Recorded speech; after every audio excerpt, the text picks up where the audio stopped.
All right, welcome to our Board of County Commissioners meeting. It's a hearing on an appeal with Lyle Fletcher, and welcome Mr. Fletcher being on the phone with us. You have two commissioners here, Commissioner Lee and Commissioner Graves today. Commissioner Ivy couldn't make it, and since we can only dial one person at a time, we couldn't dial him in. So we will start with this appeal hearing, and I assume we'll start with Ben. Ben Van Noy, County Attorney's Office. Mr. Fletcher, can you hear me? Yes, I can hear you. Okay, good. If at any time throughout this hearing you get cut off or you can't hear me, just say so, and we'll try to repeat what we said. Just to give the board a quick background on this situation. On August 30th of this year, Mr. Fletcher submitted a GRAMA request for information regarding his conviction of a second-degree felony sex abuse of a child back in 1994. There was over 90 documents in this case file, over around 300 pages. Those documents that were not classified as either private, controlled, or protected were provided to Mr. Fletcher on September 18th of this year. On the 20th of September, Mr. Fletcher appealed, claiming that we denied his full GRAMA request for all the documents on file. My staff and I applied the GRAMA code in the classification of all these documents at issue, and I think it'll help the board understand why some documents weren't given by just giving a quick summary of the three classifications that GRAMA allows for. Those documents, the public has a right to access public records, which means records that are not private, controlled, or protected.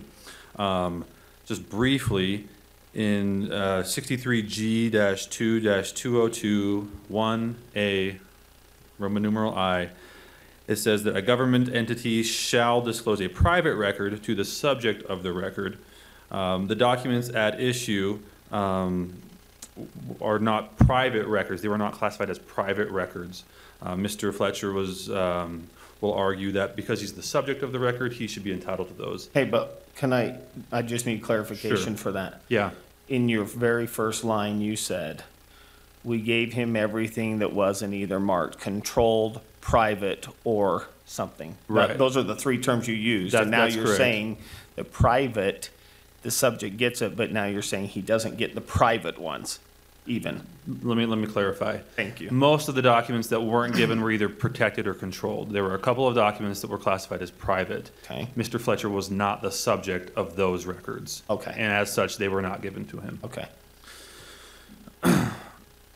The second classification are those controlled documents. Those are typically medical records. A government entity shall disclose controlled records to a physician, psychologist, social worker, etc., upon submission of a release from the subject of the record.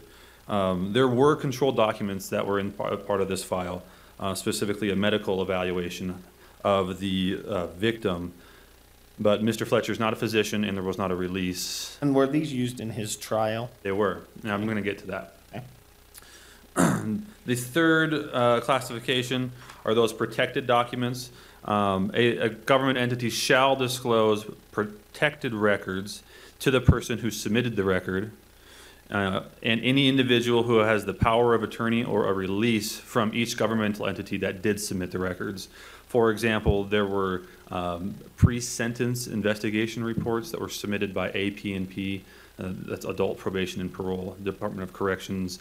Those are the entities that submitted the records. There was no release from those governmental entities for those specific documents, and as such, they were not disclosed as protected, in addition to some other exceptions to the disclosure rule, which I'll get to shortly. It's unclear from Mr. Fletcher's appeal what he is appealing the right to access, but there are at least two documents that he has stated in the past that he wants, and I'll address those, and if Mr. Fletcher can clarify in a minute if there's other documents that he specifically would like. The first is that pre-sentence investigation. As I mentioned, those are prepared by AP&P after conviction, prior to sentencing, to aid the court in sentencing. They typically contain detailed criminal, personal, medical backgrounds, psychological evaluations, including character letters. Mr. Fletcher's is like that.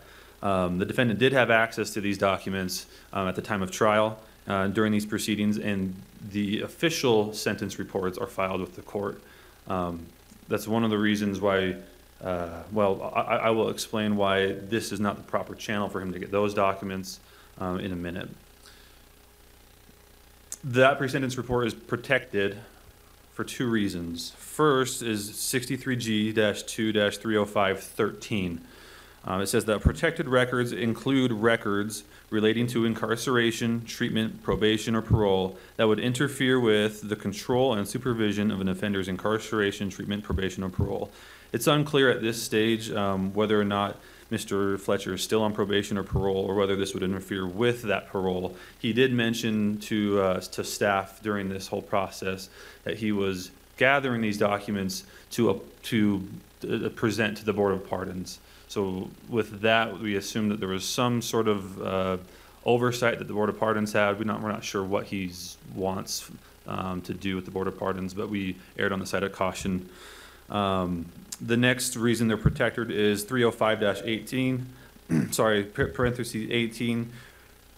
Records are protected when they're prepared by or for an agent of a government entity for or in anticipation of litigation or a judicial or administrative proceeding. This pre-sentence investigation was prepared by an AP&P agent in anticipation of a judicial hearing sentencing of Mr. Fletcher. Again, these documents are typically obtained through the court or, in his situation, the Board of Pardons. We actually called the Board of Pardons and confirmed that they typically receive these documents straight from the courts or from the attorney's office to use in their hearings. So that document, we argue, was properly classified as protected. The next... And where do you get your grounds for arguing that's protected? So it was... If it's already turned over to another state entity, it's not protected by us. It's still protected under GRAMA 305-13 and 305-18. The next document was the medical evaluation of the alleged victims. There was one victim and then the victim's little sister. This was highly detailed medical notes, examinations of genital areas of the alleged victims when they were 5 and 4 years old, respectively.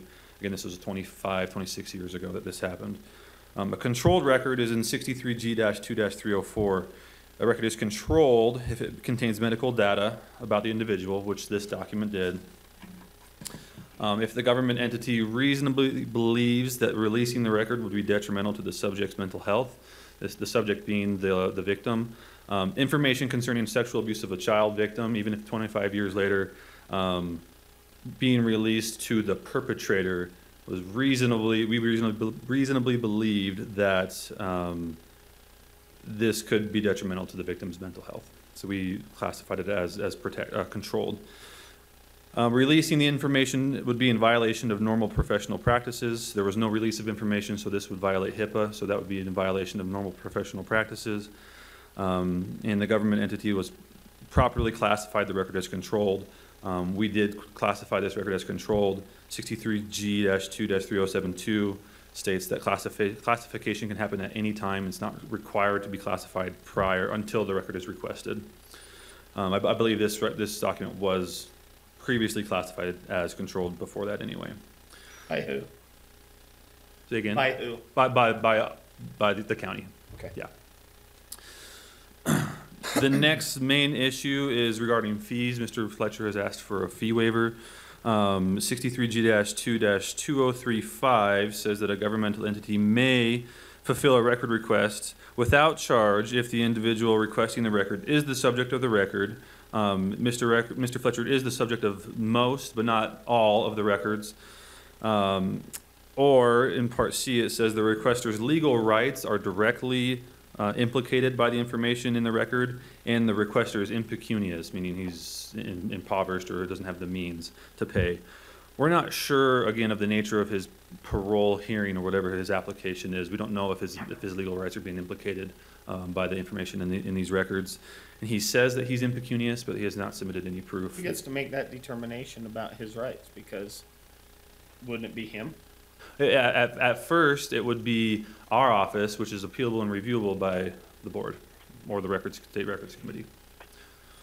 Well, I guess my question is, you said that something about, I can't remember the exact phrase now, that he would get a fee waiver if this impinged on his rights. His rights, right? So again, who gets to decide that? Wouldn't it be the right of the person accused? No, it's Okay. the custodian of the record, Okay. which in our case is us. Our practice is to charge a fee and then let the commission decide whether or not to grant a fee waiver. We believe it's important that the commission retains that authority to grant fee waivers, and so that's our typical practice in our office. What's the fee? $108. He has paid that fee and he's requesting a refund. Again, just to summarize, we believe that these records were properly classified as either protected or controlled, or private in a couple narrow circumstances with narrow documents.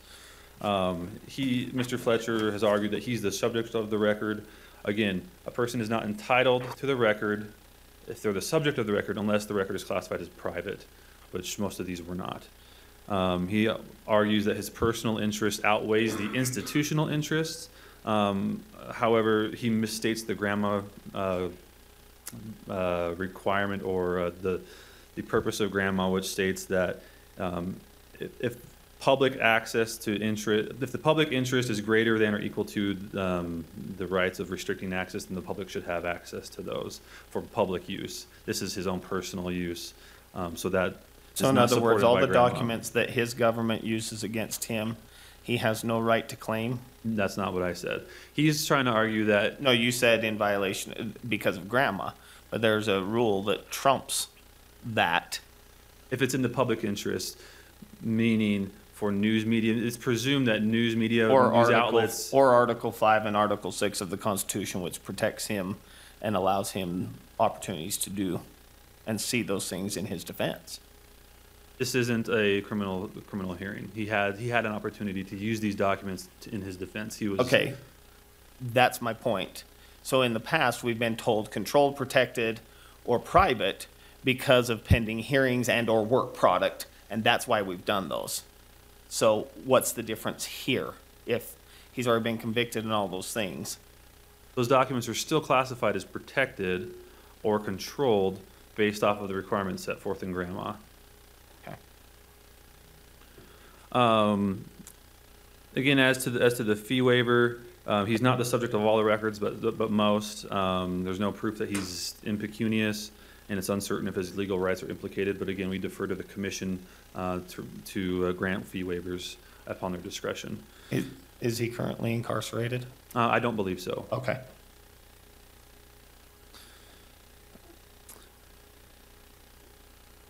The last point I'd like to make is that these documents, like the pre-sentence investigation reports, are official court documents that, while unlikely, it's probable that courts make notes or add additional orders onto these documents.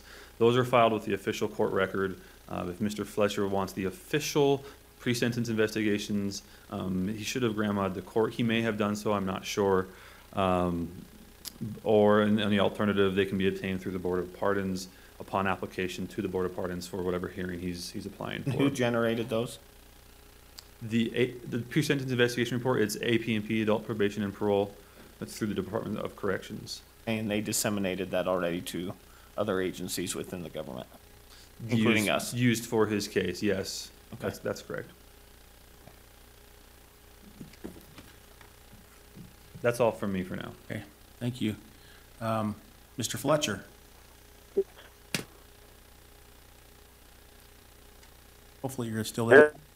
Yeah, I'm here. Okay. You had a chance to hear that? There was a couple questions in there. I wrote down that they were still a little bit unclear as to what you exactly wanted. Maybe if you could at least Let me explain that. the crime back in years ago. The trial was in 94. Let's see, hold on one second. You're coming in kind of fuzzy. I wonder if you could maybe start again. She's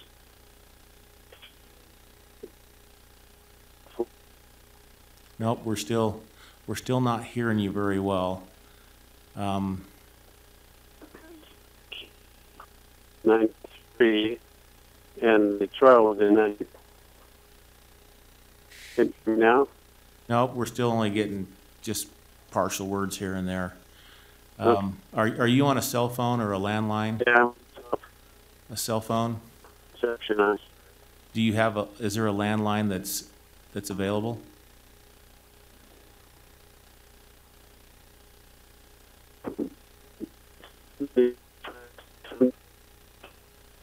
You don't get Still can't hear you. it all. We just hear mumbled noise. Yeah. That's what I. How about if you have the number right, Renee? How about if we hang up and we'll call you again and see if we can get a better connection? Yeah, I don't know that it still can see. Let's try that. Let's try to hang up and call you again.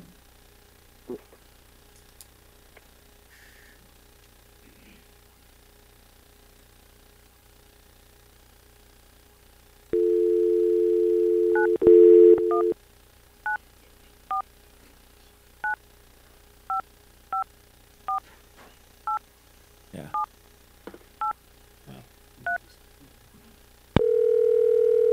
The real question is where is he at? Because if we're 1-1 and we can't hear. Yeah. Hello. Oh, that's better. Okay, let's see if we can hear you now. We can hear you a little better. Okay. I was sick from in 93. The trial was in 94. Sentenced also in 94.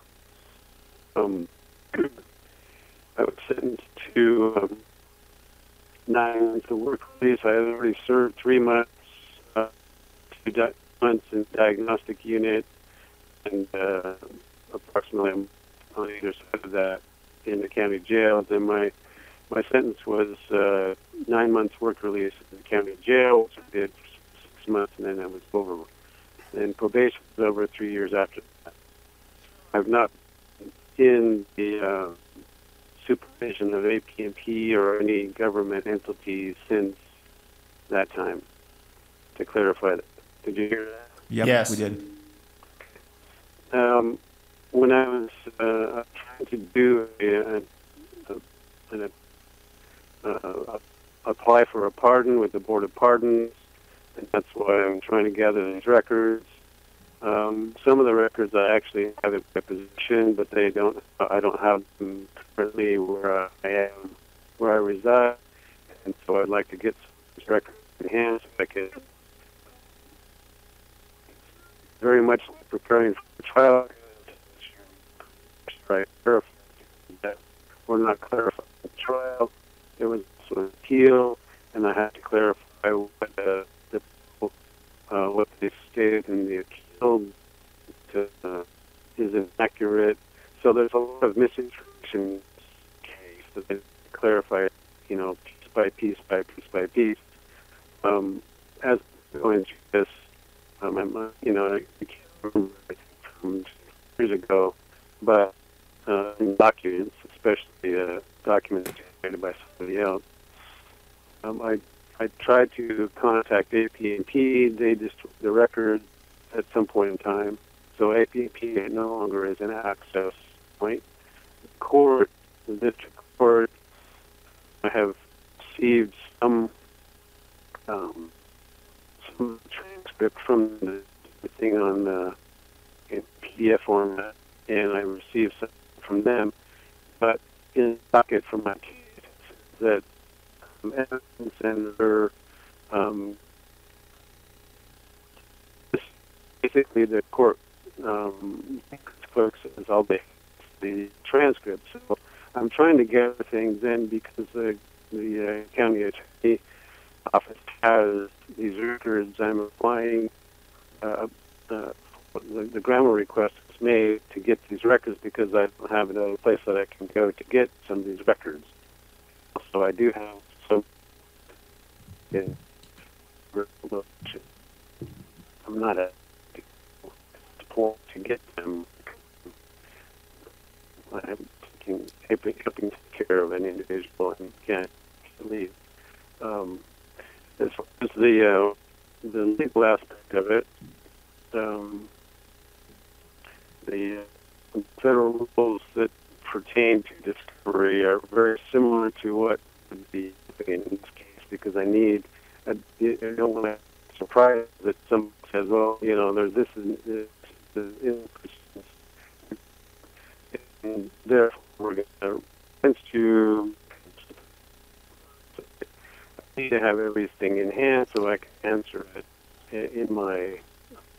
So, Mr. Fletcher, you're kind of cutting out. So I want to ask a question of you real quick just to make sure I understand. So what you're claiming is you're trying to go through the Board of Pardons. You're appealing their decision, but because of the nature of that application, you believe you need all of these documents to accurately answer the appeal form to go before the Board of Pardons on this matter? This is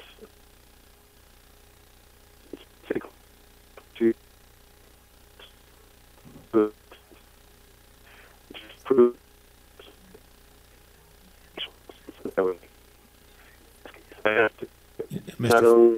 Mr. Fletcher, you're still cutting out again. I'm gonna recommend, since this is not an action that we're taking today, this is a hearing in which we're to hear, you know, both sides of this and kind of weigh through it.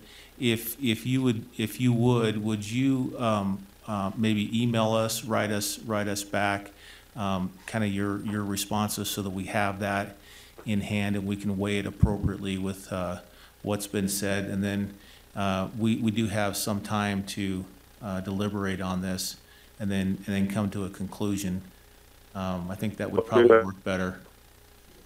We are supposed to issue a decision within 5 business days of today, so you may want to give Mr. Fletcher a deadline of tomorrow, or...